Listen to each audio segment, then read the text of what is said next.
Hi, this is Vic Mignogna, voice of Edward Elric in Full Metal Alchemist. Captain Kirk in Star Trek continues. And do you know what the best podcast is? I'm going to tell you. Five-ish Fangirls, yeah!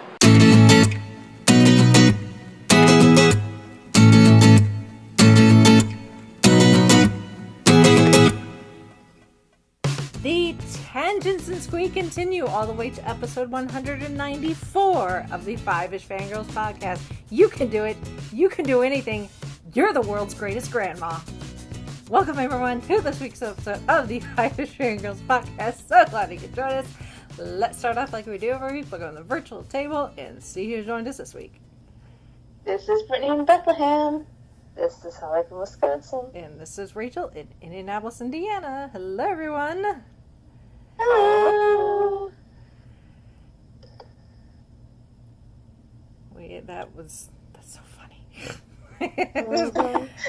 Unlike our last Marvel movie recap, we're going to be a lot happier this time around, but Yep. we'll get to that. First things first, we need to do the news. So, Yes. pretty much everything we have is like TV related. So, that's fun. So, first up, Emmy Award nominations have been announced. And for once, we have a handful of people and or shows that have been nominated. We actually care. I like that the Emmy Awards are good because they're they're TV. So it's like we do love TV. They like the TV that we like to watch for the most part. So some notable nominations in regards to things we actually care about. Lead actress in a drama series, Claire Foy for The Crown. Lead actor in a limited series or movie, Benedict Cumberbatch for Patrick Melrose. Supporting actress in a drama series, Millie Bobby Brown for Stranger Things. Lena Headey for Game of Thrones and Vanessa Kirby for The Crown. Supporting actor in a drama series, Nicola Coster-Waldau for Game of Thrones. Peter Dinklage for Game of Thrones. David Harbour for Stranger Things. And Matt Smith for The Crown. And then drama series, The Crown, Game of Thrones, and Stranger Things. Obviously in those categories. There's other nominees, but those are the ones we care about. So, that supporting actor in a drama series and supporting actress in a drama series, I'm going to be like, I'm cheering for everyone. Yeah. It's like 3 out of however many, 4 out of however many. Like, odds are someone I like is going to win.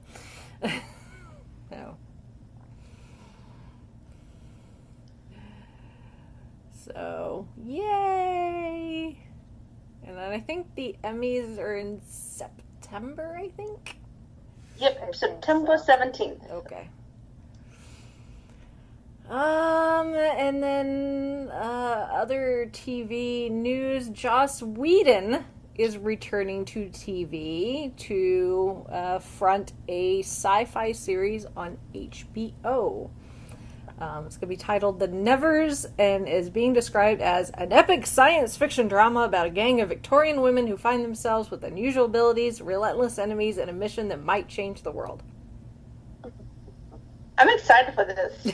And not just like that, like if I just had a description and I didn't know Joss Whedon was behind it, like I would watch it. And now with Joss Whedon, I especially want to watch it now.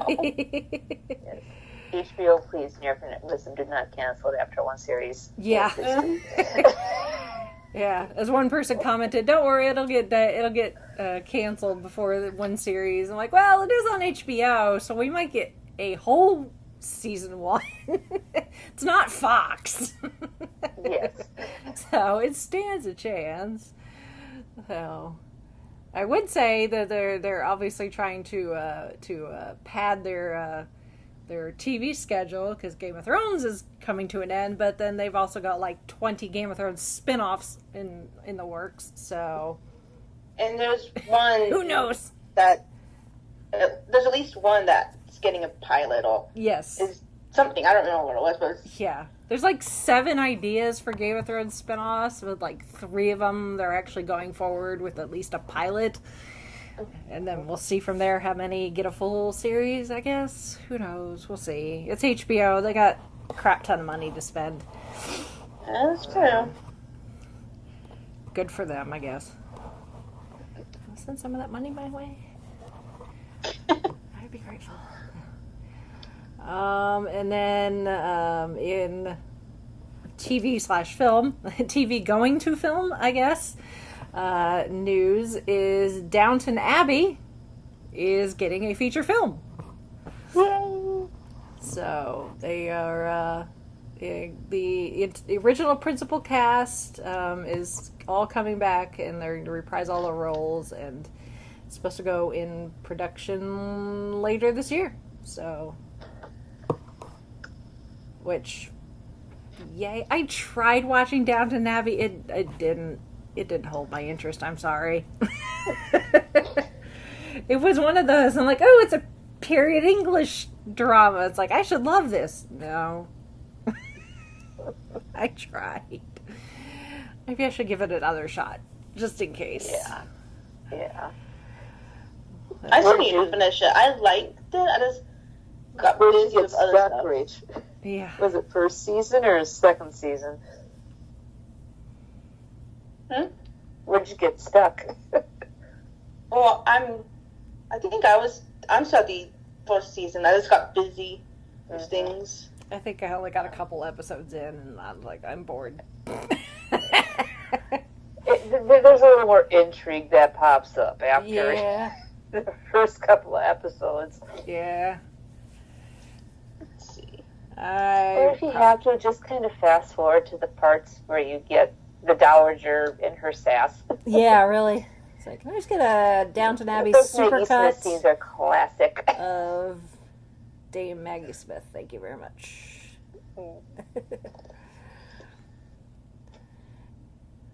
She's like Elena Dyer. She's the Downton Abbey version of the Queen of Thrones, or Queen of Thorns. Full of sass. Yeah. So hold up your teacups in chairs, I guess, for Downton Abbey. Whee! So, and then our last bit of news is we got our first teaser for Doctor Who Series 11. Yay! Just a little taste. More will come as we're recording this the day after tomorrow, actually, when Fandom Christmas starts, because the Doctor Who Hall H panel is one of the first ones on the schedule at San Diego. And watch them break the internet. Probably, because it was a teaser. Like, the Doctor is barely in it. It's her companions more than anything. So I love the little. I'll have to put it in the show notes, a link to a breakdown video someone did with some of the Easter eggs. The biggest one being the Beano magazine. Yep. From Matt Smacera. Yep. Well, and there was a fish finger and custard. I got that reference. Yep. So some are a bit more subtle. That's the way Doctor Who rolls. Yeah, some Easter eggs are like wham, and then some of them are like, wait, what? Is that what I just thought I just saw? Yes, exactly. But no, it was exciting. That dropped during the World Cup. So congrats to France, by the way. Yep. But yay, Doctor Who! I'm so excited for Thursday. Like, I'm not going to be there, but I don't care. It all ends up on the internet. Almost immediately. So it's like, come on, BBC! I'm going to be checking my watch. Like, okay, the Doctor Who panel, is it supposed to be like noonish, I think, San Diego time? So by late Thursday afternoon, we should have a bigger trailer and hopefully a premiere date. That's what I'm hoping more for than anything else is premiere date. So Yeah. I still stand by my October 13th. I'm just glad it's on a Thursday so I can actually keep tabs on it instead of hoping something pops up while I'm on my break at work. Yeah. Yep. So that's it for news, actually. So other than that, it has been fairly quiet because it's fandom Christmas week. So all the folks are descending onto San Diego for the most part. So, except for Marvel. They're taking a well-deserved break. Yeah, just a little. I think you know, you can of how much of a backlash they might get. Yeah, so unless Marvel decides to like completely surprise us with some sort of announcement, not just during that time, but not anything from San Diego, because like I said, they're not doing the big Hall H presentation like they normally do. They're only doing smaller panels, like Cloak and Dagger I think is doing a panel, and so if you look at the Hall H panel, there's not Doctor Who is like the biggest, depending on what your fandom is, I guess. Like for us, Doctor Who would be the biggest Hall H presentation. There's also The Walking Dead. They're doing a Breaking Bad 10th anniversary panel. I don't even think Supernatural. I don't know if theirs is in Hall H or if theirs is one of the smaller. There might be Hall H. It's hard to say. It might be smaller. It might be Hall H, because I know last year they had the Hall H with Kansas opening for them. So who knows? Yeah, because like DC, like they're all doing panels for like all the Arrowverse shows, you know, Arrow, Legends of Tomorrow, but they're not Hall H. They're in a different hall. So I was looking at the San Diego Comic-Con schedule, and I'm like, just looking at it just makes me tired. It looks so much like the Gen Con schedule. I'm like, my eyes kind of cross, like, oh my, I would need a TARDIS and a time turner. Yeah. Exactly. At the same time. Like, whenever I think of San Diego Comic-Cons, I always feel like I would like to go, but like my anxiety is like, no. Yeah. No. Yeah. No. Like, too many people, too much stuff to do. Yeah, it's like... too much things I'm going to want to buy. Yeah. It's like, if anyone wants to send us to San Diego with, you know, like, the Uber VIP experience and a bunch of spending money and some Xanax... passes? Yeah. Then we might be game.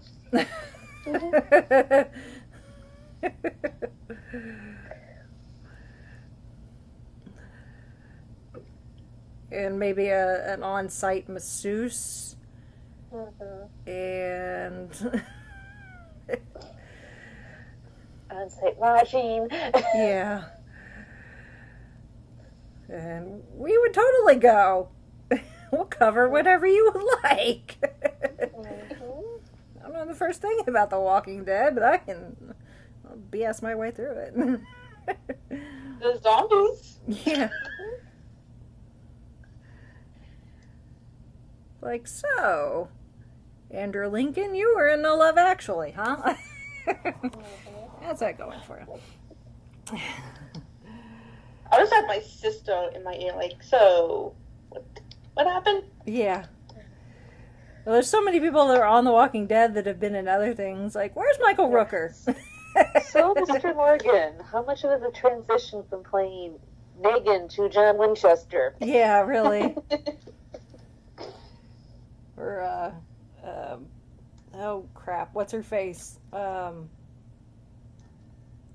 can see her face. I know what she looks like on The Walking Dead with the Michonne, because she's what's her face in Black Panther. Oh, that's right. Yeah. It's like, so you watched your king disappear in Infinity War. How do you feel? Yeah. Like, let's all talk about things you've done besides The Walking Dead, because I don't watch your show. But anyway, time we ever get around to San Diego Comic-Con, Walking Dead will probably be done anyway, so not that big of a concern for now. FYI, still waiting for an invite to Avengers 4 red carpet. Thank you very much. We'll take that too. Anyway, speaking of the Avengers, let's move on to this week's topic. Sound the spoiler alarm. Thank you. Just in case. It's been almost 2 weeks. Just saying. To be fair, I didn't see it until yesterday. Yes. Well, you were like out in the boonies. You didn't even have internet, so we'll forgive you for that. And you were kind of hurting a bit too, so yeah. Like, you were in the boonies, and then you were burned, and then you had to go back to work. So you're forgiven. Yay! I got a pass. Yay! Yeah. That being said, yes, spoiler alert from here on out for Ant-Man and the Wasp. And Avengers Infinity War, but at this point, sorry. Like, it's getting ready to come out on digital release, so. Yeah. But definitely spoilers. The people who haven't seen it are the people who don't really care anyway, so. Yeah. Yeah. Or your life is just so busy, you just know that you're not gonna. That's true. Make it, so. Anywho. Cucaracha horn. Yeah. So, that being said, Ant-Man and the Wasp. People, I'll tell you what, to start things off here. Some people may have thought, when they looked at those that actually pay attention to the movie release schedule, there are probably some people, myself for a little bit, probably looked at the schedule and went, Infinity War, cool, big, everything's been leading to this. And then they look at the Ant-Man and the Wasp.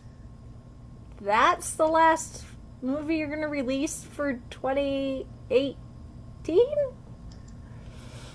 Like, that's the movie that's going to follow up Infinity War? I'm sure some people were probably like, that seems just kind of odd to follow up such a big, emotional, universe-changing movie with another heist film, essentially, with Ant-Man and the Wasp. I knew what they were doing. Yes, once again, Kevin Feige and his folks have proven that they know what they are doing. They knew that our hearts were going to be pulled out of our chests and thrown on the floor and stepped on, and we were all going to be just emotionally distraught from Infinity War. So then they were like, have this gift of this movie that's going to make you laugh so hard that your husband is going to look at you and tell you to quiet down because you're disturbing the other people in the theater. Because that's exactly what happened. Yeah. At least with me. Until we get to one of the ending scene credits, but we'll get to that. Yes. Yeah. Well, I pretty much assumed that was what's coming. So, Same. I did too, yeah. Yeah. I didn't know who. Right. And I was kind of wondering, like, how soon, too, because I was just like, okay, we're rolling, we're laughing, we're having a good time. When's the other shoe going to drop? Yes. Yeah. So it's like I knew it was coming, I just didn't know who all was going to be involved and to what extent. So, but I mean, for the most part, this was another Ant-Man movie. It was what what we got with the first one, where there was some review video. I can't remember who it was, but they said that that Scott Lang's superhero ability is to get him into situations where he doesn't know how he got into them, but he's got a lot of luck in getting out of them. That is essentially his superhero ability. So, and this is essentially that. The very beginning takes place at the very end of the first Ant-Man movie, after Hank has shown Hope the Wasp outfit, and he tells her, we get an extended retelling of how Janet disappeared by going subatomic. This time with showing more of them flying out to that missile, realizing that they can't get into it to disarm it. Hank's regulator isn't working, so Janet decides she'll go subatomic to go in and stop the missile, and we get some more de-aging of some folks. So, which this, I kind of want to say this time around, the de-aging on Michael Douglas didn't quite look as good.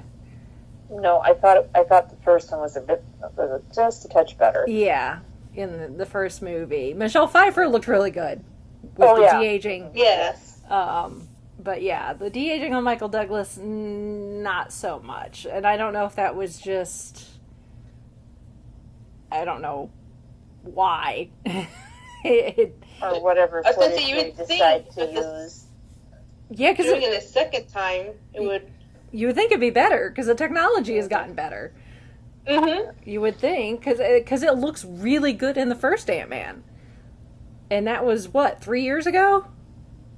3, 4, yeah. 3-4 years ago. So you would think it would look better, but for some reason this time around it did not look nearly as good, which makes me a bit nervous for Captain Marvel, because apparently that's what they're using on Samuel Jackson and Clark Gregg. To make them look younger. So fingers crossed. Well, maybe that's why this one didn't look as good. Maybe they're using more resources. More budget money. Yeah. For Cap Marvel, maybe. I guess we'll see. But then it moves to present day, which is 2 years after Civil War. So, as mentioned in Infinity War, Scott and Clint took plea deals once they all got arrested after the fight in Berlin. So Scott is on house arrest. He's got an ankle monitor on. We saw that in the trailers. And he and Luis have started their own security company called XCon. Yeah.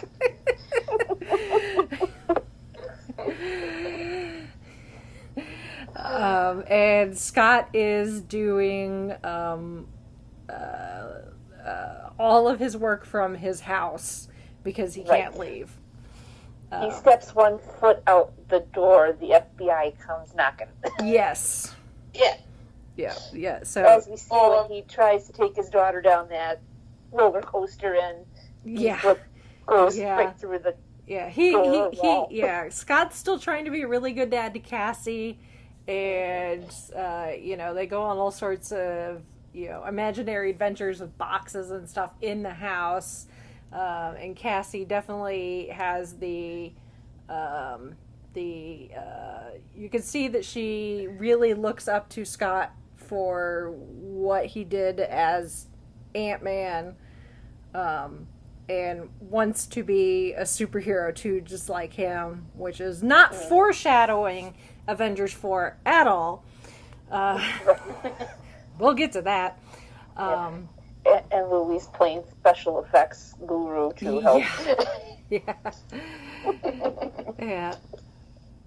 So they establish the fact that, Scott, he's like, 3 days from his 2-year house arrest being up, and then he'll be on probation, but he can actually leave the house.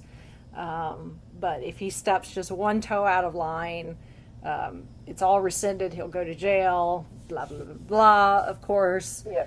At least his ex-wife and the current fiance, or if now husband, are very supportive. Yes. Of Scott, which I'm just like, yes, good. Yeah. They're really supportive of him watching Cassie and him trying to turn his life around and start this business and co-parenting and that sort of thing, which is... And giving the FBI agents what for when... Yeah, whenever they burst into the house. Which is hilarious. Yes. Mm-hmm. I wouldn't be too surprised if they don't happen to get recruited to shield later Michaels. Yeah, really. If and when that would happen. Yeah. It's like when Daisy and all of them get back from going to pick up popsicle fits. You might want to point them towards this guy, the FBI's direction. So, but then there's like this whole there's the plot that we have that we see in the trailers with this ghost character who has the ability to phase in and out, and we find out that she's actually the daughter of a, I guess, contemporary of Hank's from back in the day in S.H.I.E.L.D., and they had a falling out because supposedly her dad tried to steal some of Hank's tech or whatever, so we fired him, but he tried to continue on his own. There was an accident, there was an explosion, her parents died, she got affected by the quantum energy, so now she has the ability to phase in and out, but it's very painful because essentially her molecules are being taken apart and being put back together. Right. And then Lawrence Fishburne's character comes in and tries to help her. And tries to help her, Yeah. So apparently he and Hank worked together at one point and they broke up. Hank's got can you see a common thread with Hank Pym here? This person worked with... What Scott said, you had a lot of falling out. Yeah, really. This person worked with Hank Pym, and then they had a falling out. Jeez, Hank and Stark Senior don't have that. Yeah, they're more alike than I think they'd want to admit. Yes. So, but so it looks like she's one of those characters. She's almost like, oh crap, what's his face from Spider-Man Homecoming, yeah. Michael Keaton's character. Yeah, Michael Keaton's character, where it's like they're just kind of dealt a bad set of circumstances, and they're just trying to survive. Right. And you could see why Lawrence Fishburne kind of betrayed and lied, but then I like the fact, too, when his character told the moth, or whatever her name was, like, I will only help you so far. You cross this line. I'm done. Yeah. Because, like, he's helping Ava, and right. and to a point, and they have this idea that if they can use the quantum tunneling technology, they can access the quantum realm, and the energy coming from Janet, who we realize is alive still in the quantum realm, and was able, when Scott was in the quantum realm for that short time in the first movie, she was able to make contact with him, imprint a message into his brain, and when the circumstances got right in the quantum realm, that message would be activated.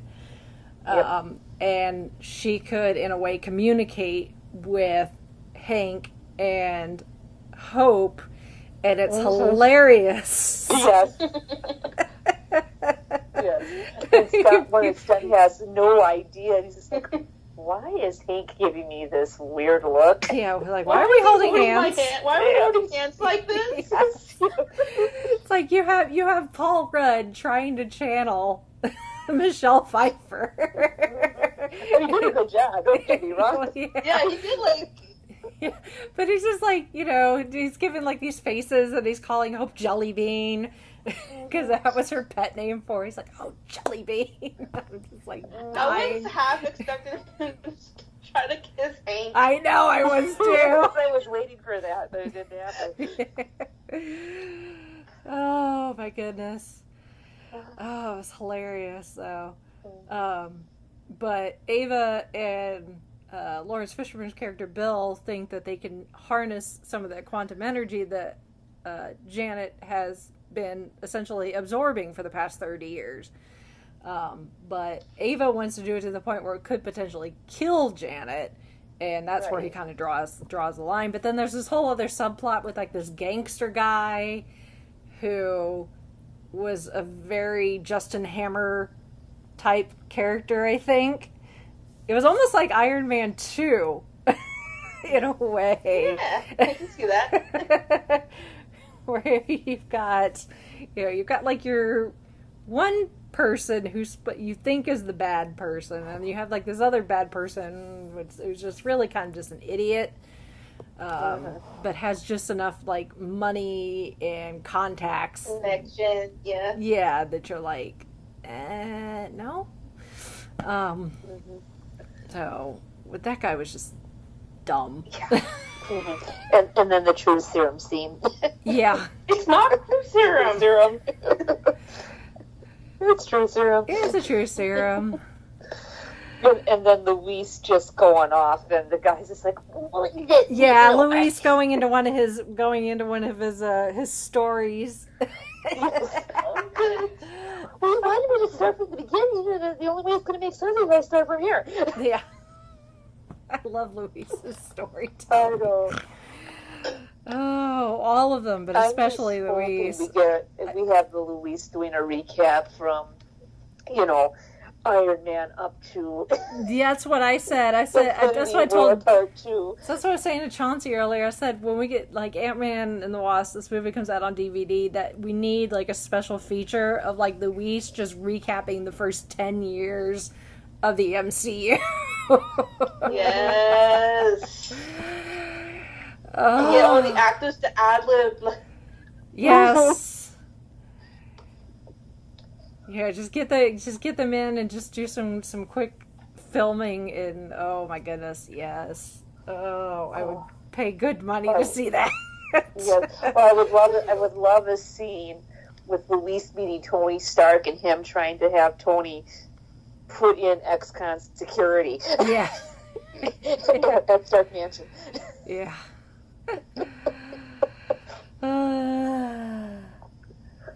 Oh my goodness. So, we had a good cameo with Stanley. Yes. Yeah, it was a good one. I liked that one. Yeah. Because they're using the PIM tech to do things like shrink cars, and then they have like this whole case full of cars. The Hot Wheels case. Yeah, the Hot Wheels case. They have the ability to take, Hank's entire lab and shrink it down to the size of like a carry-on suitcase. We see that in the trailer. The Pez dispenser. Yeah, the bit with the Pez dispenser, the bit with the salt shaker. But as they're going on this chase, Stanley's vehicle shrinks, and he just looks at it. He's like, "Oh, the '60s are great, but I'm paying for them now." Oh, yep. That's why, like, at that, like, when I was tapping, I was thinking, when is Stan Lee gonna pop up? Like, did I miss it? Was it making this one? No. I was like, oh no. But like, nope, there it is. Oh, there he is. They've done a pretty good job of it, making sure that Stan is not blink and you miss him, unlike the first two Iron Mans. Mm-hmm. Right. Ever since then, it's been very like, yep, there he is. Yep. So, Well, even in the Guardians, he was kind of a little bit of a blink and miss, but they made sure it was a little more noticeable. yeah. I still like the deleted scene one better than the one that was in, for me. But that's just my opinion.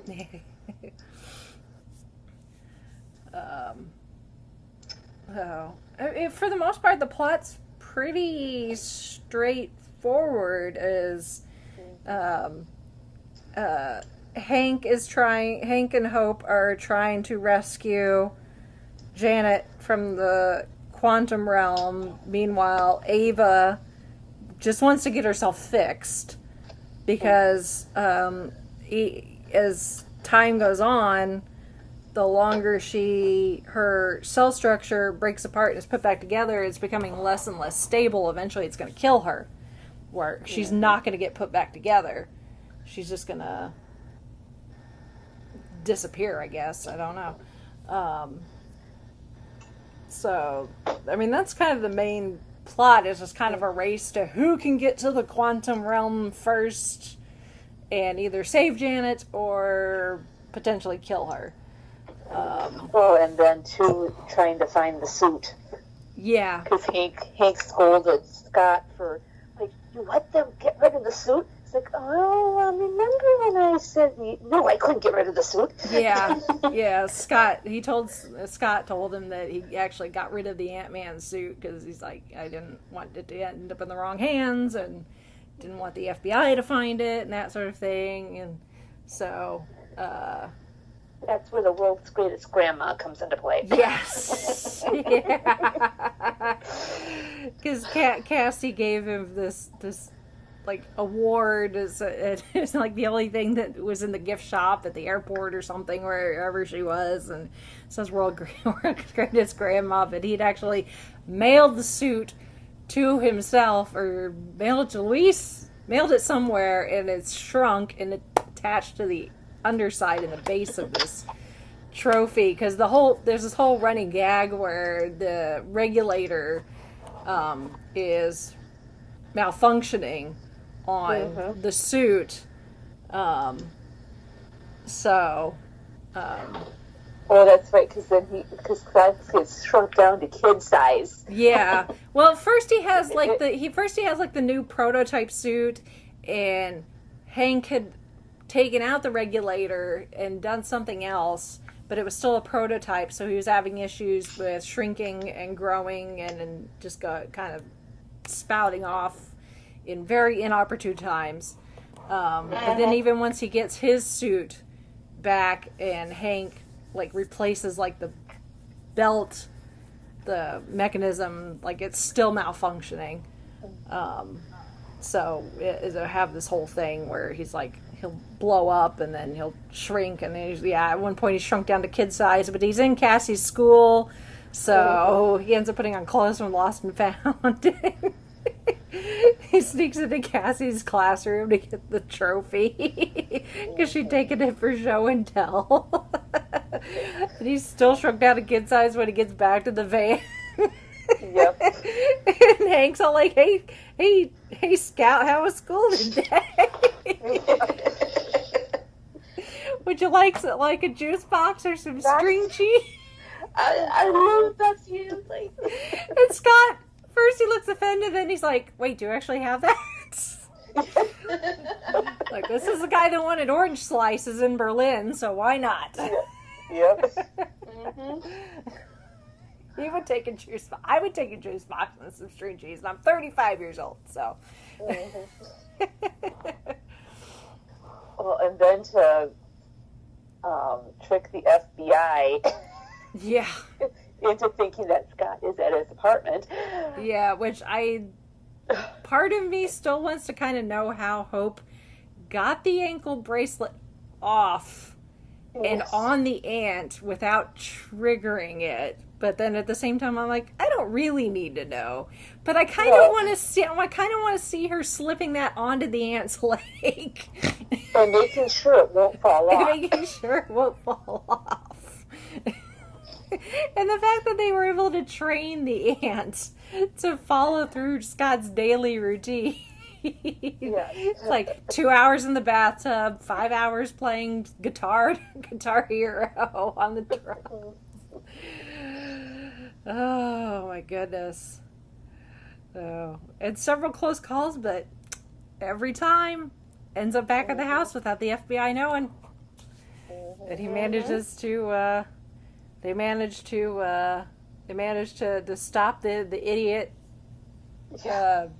gangster guy and his gang, which was more thanks to Luis actually giving them the truth serum at the end. Confess everything to the FBI. I was happy of how big-ish of a role that Luis had, because I love him. He's great. Yeah. He had a nice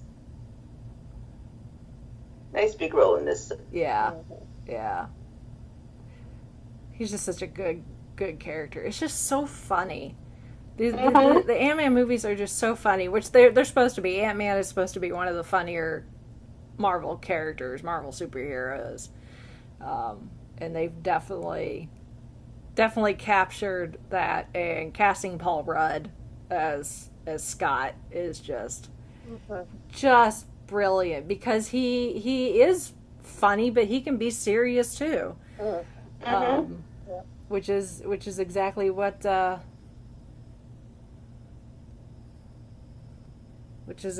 we need. So, I lost my notes. There we go. Had them and then I lost them.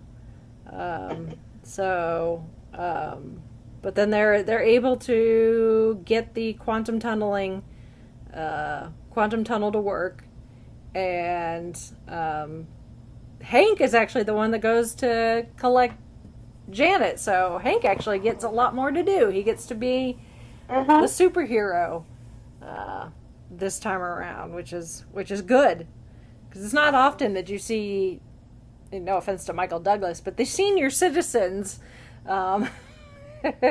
actually do something besides give orders. You don't see them suit up. It was cool to see. Yeah, you don't see them suit up and go out there and do some of the heavy lifting. So, and we get to see way more of the quantum realm this time around, which is good. One, because it looks really cool. Very. You throw Doctor Strange in there, and he'd be like, "Oh, this looks familiar."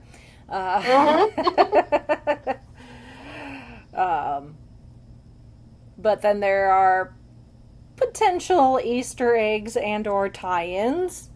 In the quantum realm, there's this whole thing of a time distortion that Janet, in her communications through Scott, talks about. It's like, when you come in, you have to watch out for time distortions, because then you get trapped and then you can't get out, and that sort of thing. But then he does rescue her. I was expecting, and I was hoping I was wrong, and I was like kind of expecting Hank had to sacrifice himself. Yeah. But glad he didn't, because I like him for the most part. Well, they get out, and Janet's actually able to heal Ava, because of living in the quantum realm for so long. Janet says that, being in there for so long, the realm, it changes you, and we don't know to what extent, what all changes she's gone through and what abilities she may have. But she was able to survive for 30 years essentially in there, because of the changes to her physiology. So everybody's reunited. Ava's fixed. Nobody had to die. The idiot gangster and his crew have been arrested by the FBI, and Scott gets off of house arrest and is finally able to go outside of the house legally. And may or may not have a date with the FBI agent. A bro date? Not that kind of date, but like a bro date. Which was kind of funny. So, yeah, I mean, for the most part, like I said, it's a pretty straightforward Ant-Man movie. You know, a lot of humor, some serious stuff. We got ants, big and small. We've got stuff shrinking. We've got stuff growing. A lot of the similar music, which I love the music from Ant-Man. It's very Ocean's 11-esque, kind of James Bondish. Good music. So, and everybody lives happily ever after until the mid-credit scene. Mm-hmm. Wait, before we get there, I wanted to say I really liked the credits before that. I really liked the whole action figures. Oh yeah, playing out the scenes. Yes, really them recreating some of the scenes of the movie, but with action figures. I love when they do stuff like that with the credits. Me too. Where it's not just, cool fonts or whatever, but they actually, do like stuff like that, which is really cool. So, but then we get to the big credit scene. So, Infinity War. So we get to the big credit scene. Since Hank, Hope, and Janet are reunited, they're the scientific, genius trio. They're essentially still on the run from the FBI. So they're still having to work on the DL. But Scott, even after being free of his house arrest, is still helping them because he realizes how important it is. So they are on a rooftop with a shrunken version of the quantum tunnel that can fit in the back of a van, which makes it easier for them to get around. And Scott is going to go into the quantum tunnel to collect some quantum energy. And so he goes in, they've got radio, he's on the phone, he's on the radio with them. He goes in, he collects the sample, they're like, you need to get in and get out, you don't want to get stuck. Blah, blah, blah, blah, blah, everything we've known before about the going subatomic and that sort of thing. So, and he's like, it's like, I got the sample, and Hope's like, okay, we'll, retrieving you in 5, 4, 3, 2, radio silence. Scott thinks, oh, haha, very funny, guys, because he had kind of pulled a fast one on them when he first went in with the radio. It's like, acting like his radio didn't work. So he thinks that's just them pulling a fast one on him. And then we see Scott in the quantum realm just floating on the radio going, guys, guys, guys. We pull back out. And they've got their computer stations and 3 piles of ash. Yep. So Scott's stuck in the quantum realm and is likely going to be there for a while because nobody knows where he is. And nobody would think to look for him there unless Ava and Bill didn't disappear. That's the only thing I can think of. Well, I know, the reason, it wasn't the reason why he went down there was to get the quantum energy to help, because it's supposed to help Paul, because didn't they say healing? Yeah. Yeah, because whatever Janet did to her will work for some amount of time, but it's not indefinite. And I'm sure that quantum energy can actually be used for other things, too. Yeah. Who knows what kind of things, Hank might have in his head, or Janet may have in her head, and that's, you know, who knows what they need. We're going to use that particular jug of, you know, container of quantum energy for, and we may never know. Who knows? But yeah, Scott's stuck in the quantum realm, all by his lonesome, or not. Maybe. We don't know. So, and that's the thing, is like, one, he is stuck there, but he may not be alone, is the thing. So, who knows? I don't know. It's one of those things where it's like, it could go a number of ways, but it's really going to depend on what they do with Captain Marvel. And they can't tip their hand on that now. You know, they're not going to do that. They're not going to give anything away now about Captain Marvel. So it's like, I've seen different theories and different videos on how this will play into Avengers 4, especially because the fact that Avengers 4 is going to take place 5 years after Infinity War. We're going to get a 5-year time jump in the next Avengers movie, which what I was alluding to earlier about Cassie saying that she wants to be a superhero like her dad. There was a casting call for Avengers 4 for an older actress to play an older version of Cassie. So whether Cassie will become some sort of superhero down the line, we don't know, but there's the potential, because, you know, a lot of our original Avengers are getting older.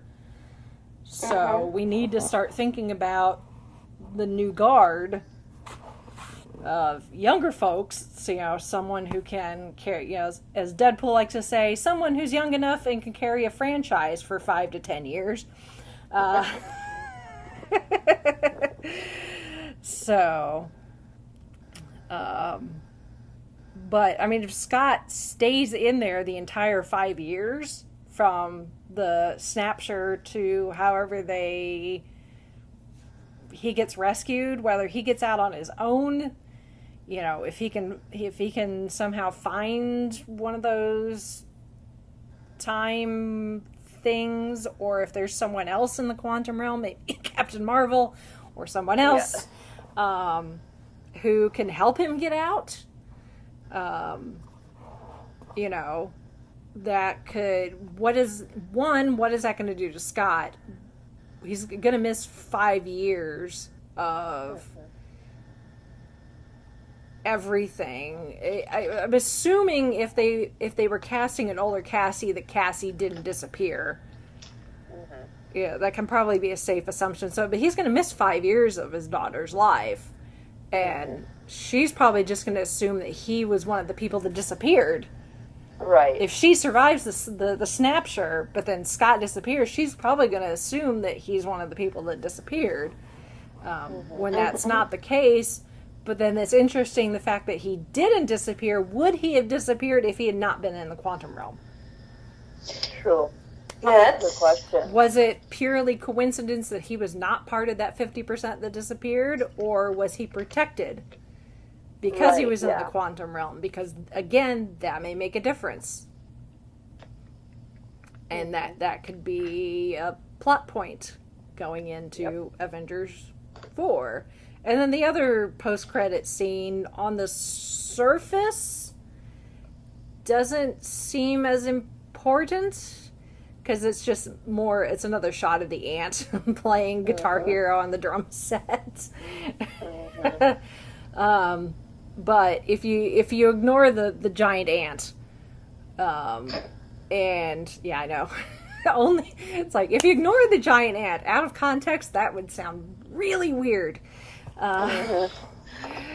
Somebody heard that conversation, but like, what are you talking about, giant ant? If you, because I don't think that ant ever got a name, so I can't call him like Antony or anything. No. I know there was one ant that Scott wanted to name him Antonio Banderas, but I don't think that was the same ant. It's a different ant. But I think but this ant, the one that had been trained to wear the ankle bracelet and everything, is apparently it's only humans and humanoids that are part of the snapshire, I guess. So the ant is still around.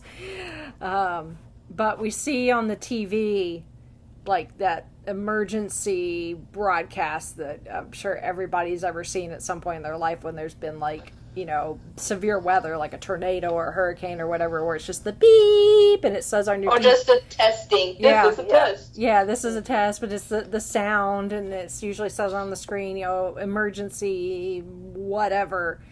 And that itself is important when you think about it. And this is something that I actually it hadn't occurred to me post Infinity War until it was actually mentioned in a fan fiction that I was reading. I was like, oh my god, I never thought of that before. But if you think about it, Thanos gets all the Infinity Stones, the snapshire happens, half of half of humans or humanoids or whatever in the universe, at least on Earth, but it's supposed to be the entire universe, disappears, is wiped from existence. We saw that. But combine that emergency broadcast with what we saw with the post-credit with Nick Fury and what was happening then as they disappeared and after they disappeared is, yes, half of the people have disappeared, but that doesn't leave half of us left. There's actually going to be less than half left because of all the people that died due to those people disappearing. Plane crashes, car crashes, the helicopter crash we saw with Nick Fury, all those cars crashing, doctors disappearing in the middle of life-saving surgeries, you know, firefighters disappearing in the middle of putting out a fire, you know, and those people are not going to be able to come back unless they absolutely rewrite everything that happened, not just bringing back the people that disappeared because of the snap. So that emergency broadcast is actually very serious because, and I can see why they're doing the time jump going into Avengers 4, because if it picked up right at the end of Infinity War, all we would get is the world in utter chaos and our heroes probably literally trying to put out fires. Right, because we don't know which world leaders... Yeah, we don't know which world leaders have disappeared. We don't know what sort of, you know, there's emergency personnel that's now gone, farmers, you know, people, nurses, anybody who helps make the, you know, the society continue. Nuclear power reactors. Yeah. You know, people... It's got a lot more deeper than, like... Exactly! Like, and that had... that I should have thought of. I know! But I didn't. I know! I didn't either. It had not occurred to me until I was reading a piece of fan fiction, and, like, Tony Stark gets back from Titan, and they're talking about, like, how, like, there's a global food crisis because so many farmers and their helpers have disappeared. So crops aren't able to be planted and then grown and cultivated, and you know, and who knows if that finger snap took out the herding animals. Yeah, I mean, as far as we know, it's just humans, but it could be all living creatures on the planet. So we could have lost half of all of the animals that we eat. You know, all the birds. Well, Groot. Yeah. Groot disappeared, so that he was half plant, half sentient being. Yeah. It was like, is it just humans and humanoids? Because Groot would be considered humanoid. Because he's got a head and 2 arms and 2 legs. And a brain and is able to communicate. Right. But he's still a lot of plants, so... But I don't think plant life would be included, because otherwise we would have seen half of the forest of Wakanda disappear. True. That's true. But other things, like cattle and other things that help feed, the world's population. It's like, yeah, it gets really, really dark when you think about it. So we need that 5-year time jump, because we're going to need to get past that time period of the new normal. Yeah, And because there's a trying- lot more ramifications than what we originally thought. Now that you brought that up. Yeah. Kudos to that fanfic also. Yeah. I think I already finished it, and I don't think I bookmarked it. If I can find it, I'll send it. I'll send it to you so you can read Yeah, it. I was going to ask you, can I read that? Yeah, Yeah. I'm interested. yeah. And it was just one of those things, like, oh my god, how did I not think about that?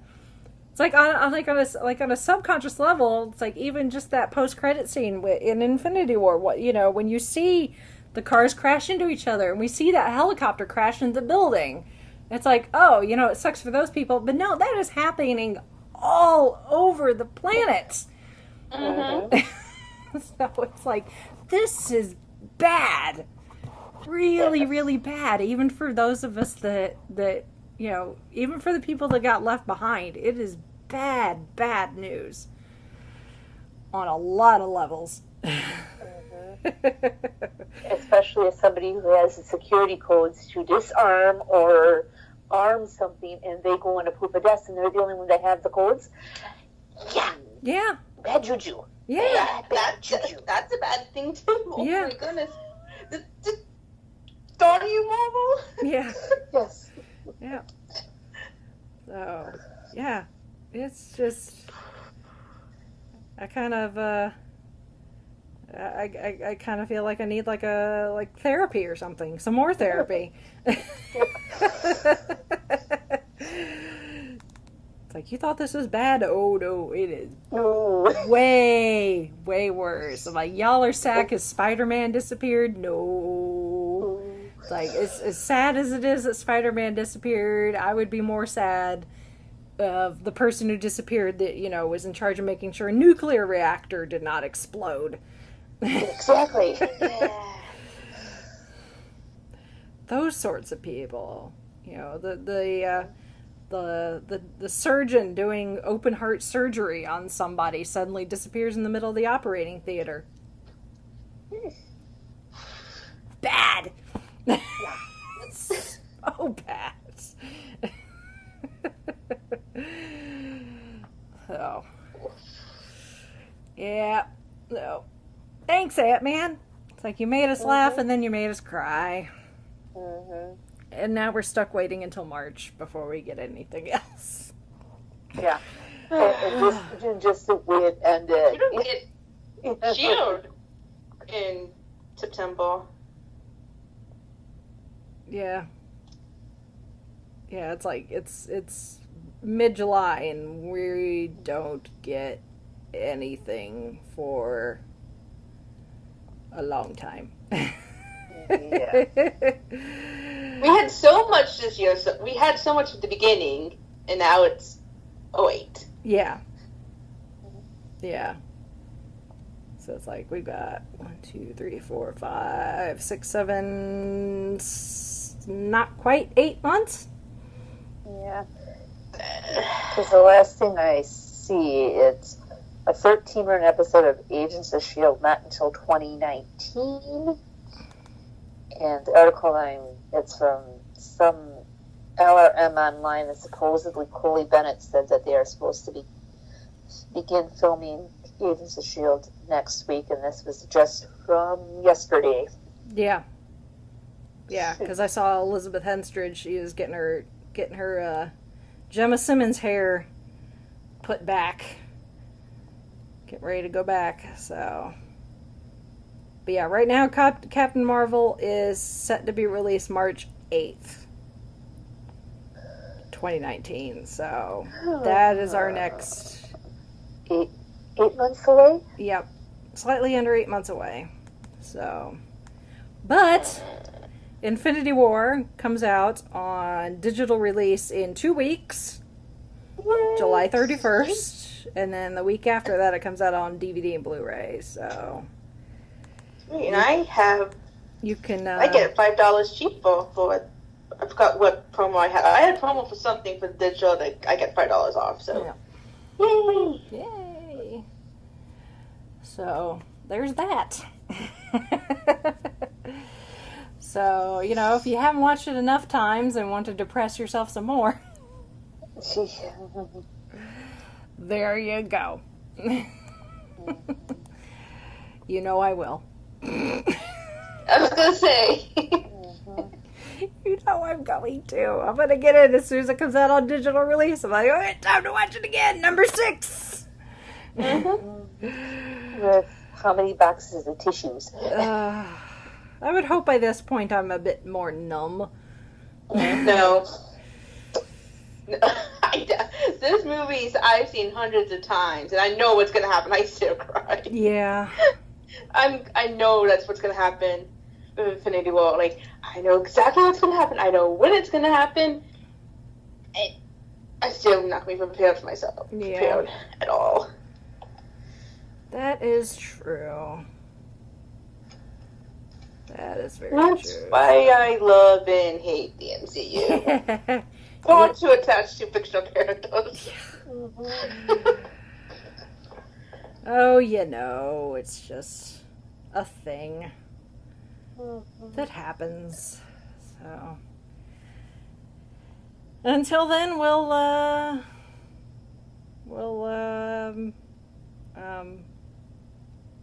pour out one for Hank, Hope, and Janet. Yep. And hope that Scott doesn't have to go to the bathroom in the next 5 years. Although they did say pastimes differently in there, so, it may feel like minutes for him. It may feel like minutes for him, but he could still age. I mean, Janet aged, even though time moves differently in there, so... I can't remember. Did she mention anything of, like, how it felt for her? I mean, she didn't go into a whole lot of detail. That's Not really. true. She just said that it changes you being in there. So, who knows what's going to happen to Scott once he gets out. So, because he will. He will get out. It's just a matter of when and where and who Well, it did with. say Ant-Man and the Wasp will return, so...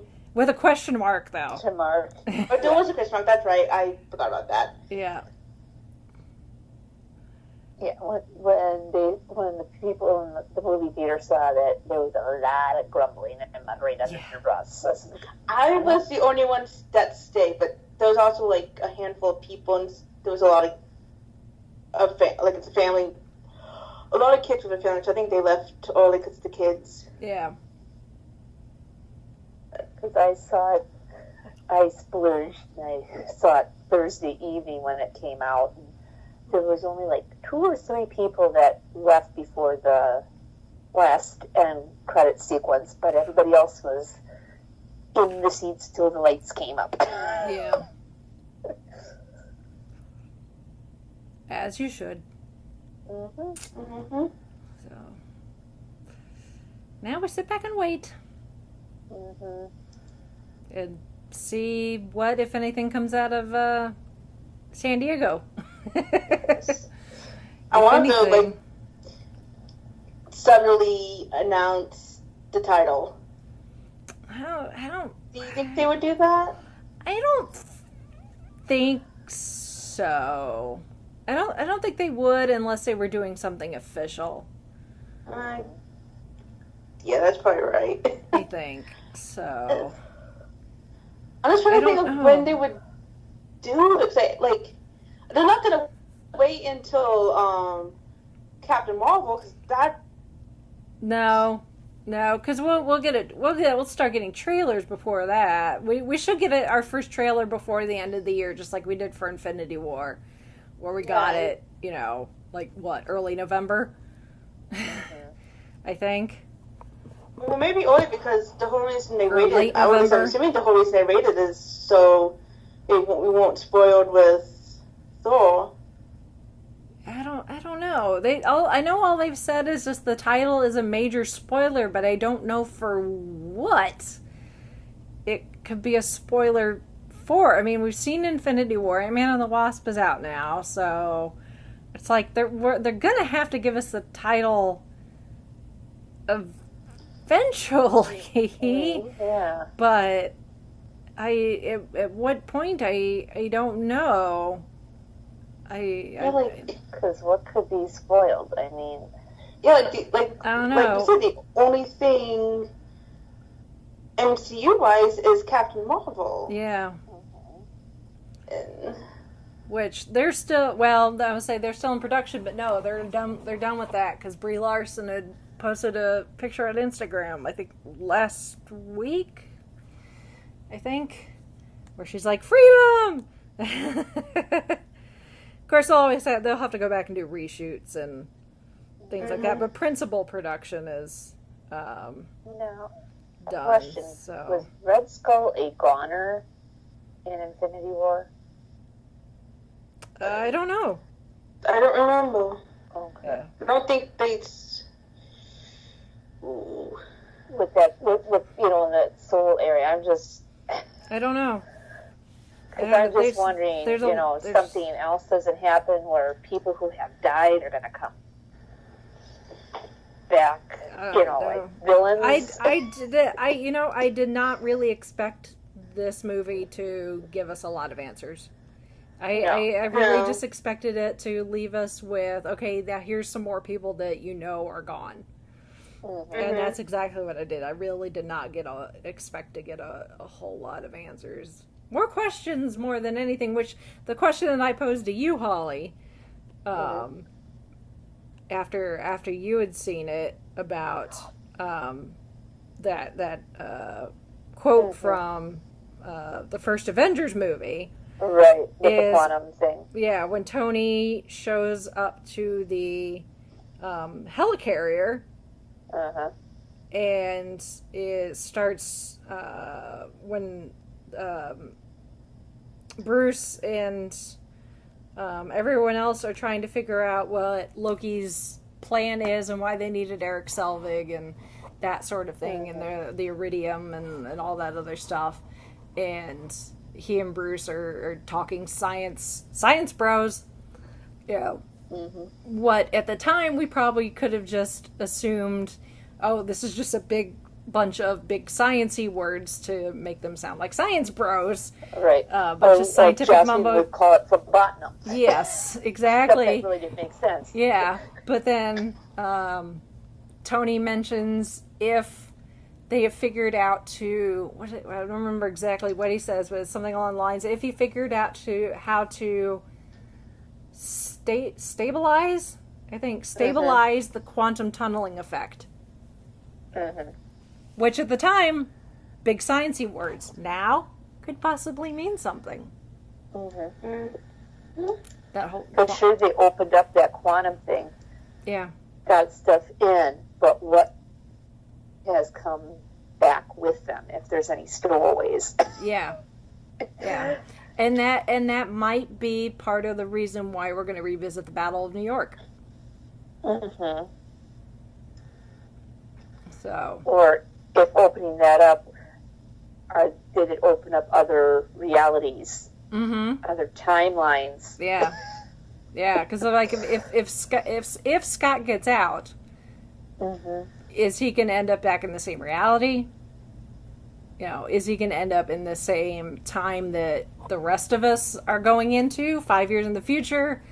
So there's a lot of things up in the air as far as Scott Lang's future. So, but there are shots of him on set with Robert Downey Jr. in costume and everything from Avengers 4. So we have to, at least at this point, assume that he's going to make it out. But again, we don't know for sure.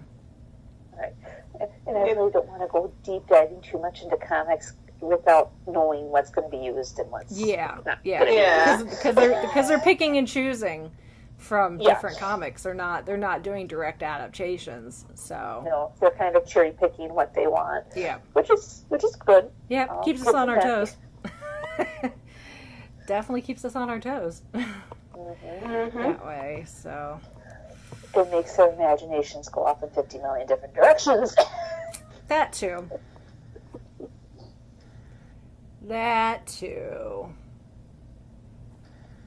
Oh well.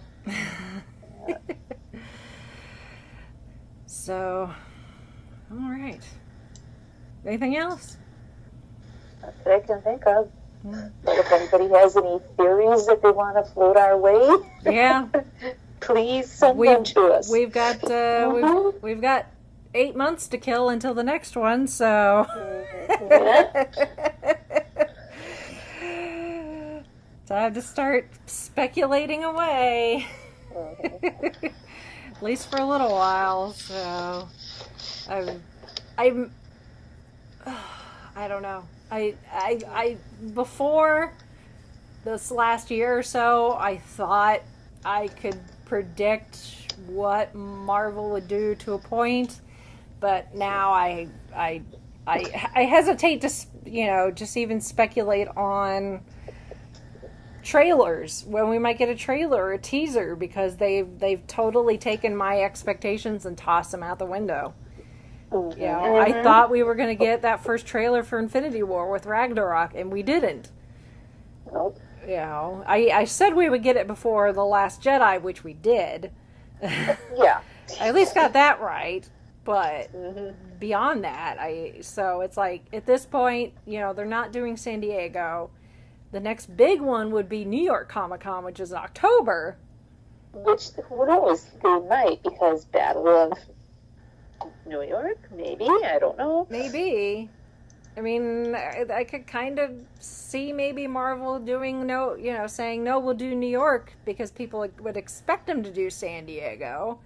But it's like, no, if we do New York, it's still big, but it is smaller than San Diego, so they can kind of take a bigger, piece of the attention, I guess, at New York than they would at San Diego. Although, again, if you look at the Hall H schedule, they would still be the biggest thing in Hall H.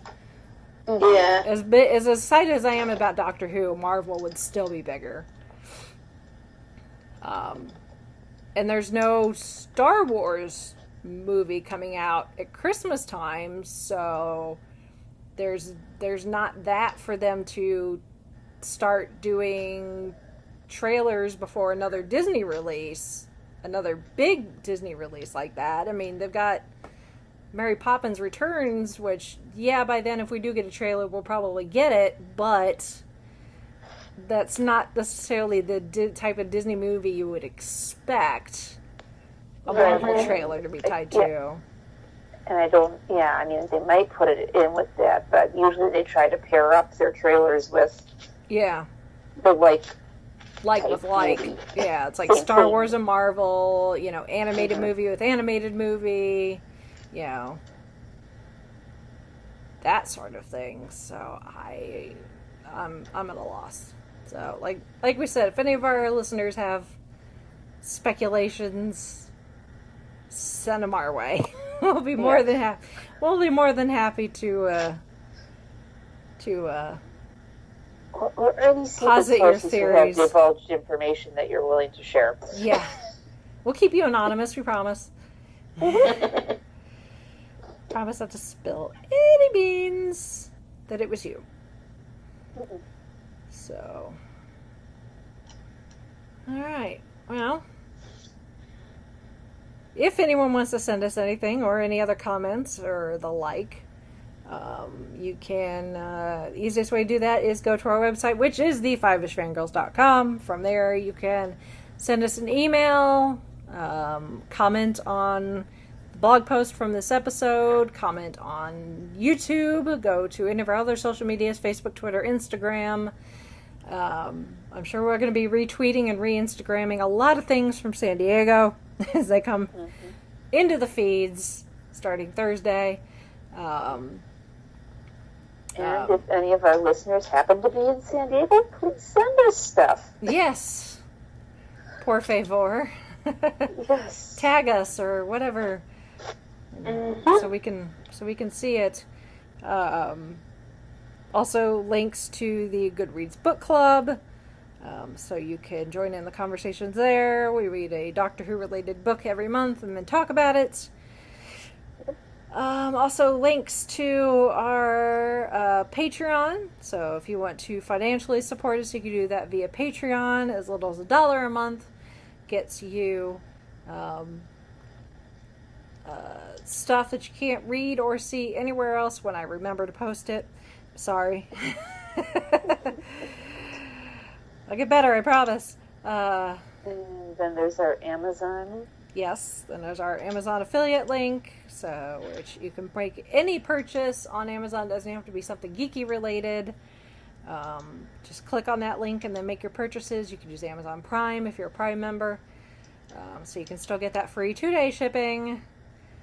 And then we still get a small kickback from Amazon. Doesn't cost you any more. There's also the link to our merchandise where you can buy tank tops, t-shirts, sweatshirts, and stickers with our name and logo on it. And I think that's it. So, and if you can't financially support us, the best way you can support us otherwise is by leaving a comment and rating and review on Instagram or Facebook or wherever you consume our postings, I guess. So anything that you can do, we greatly appreciate it. So, and we will be back next week with the big dump truck of news that is Fandom Christmas.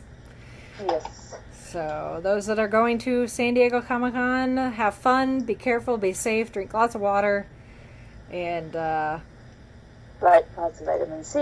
Lots of vitamin C, wear your sunscreen. Concrete is not your friend. Yep.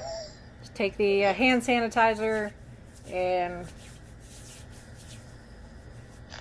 keep the germs off you as much as possible. So, because if anywhere you can get Concred, it's going to be San Diego Comic-Con. Uh-huh. Even if you get your Concred from, Stephen Amell or Jason Eccles, you probably still don't want to get Concred. Maybe you do want to get Concred from Stephen Amell. I don't know. I don't think I'd want Concred even from Stephen Amell.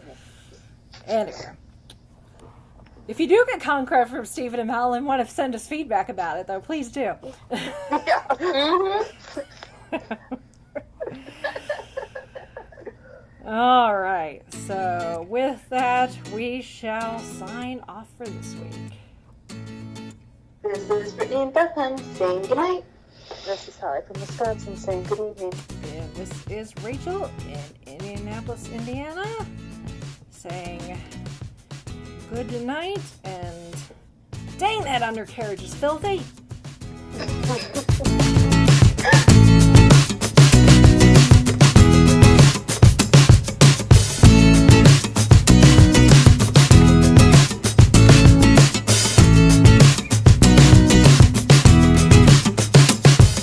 You have been listening to the Five-ish Fangirls podcast.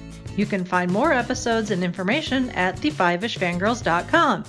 Any and all books, movies, games, and other forms of media mentioned are owned and operated by the respective copyright holders. No copyright infringement is intended or implied. If you'd like to support the show, the best and easiest way is to leave us a rating and review on iTunes. More ratings and reviews will make it easier for others to find the show. If you wish to support us monetarily, you can do so at Patreon at patreon.com/5ishfangirlspodcast. All money goes towards fees and equipment to help keep the show going. For official Five-ish Fangirls merchandise, visit mymerch.us. We love hearing from our listeners and encourage feedback. You can email us at fiveishfangirls@gmail.com. You can also like and follow us on Facebook at facebook.com/fiveishfangirls. Thank you so much for listening, and we'll see you all on the next episode.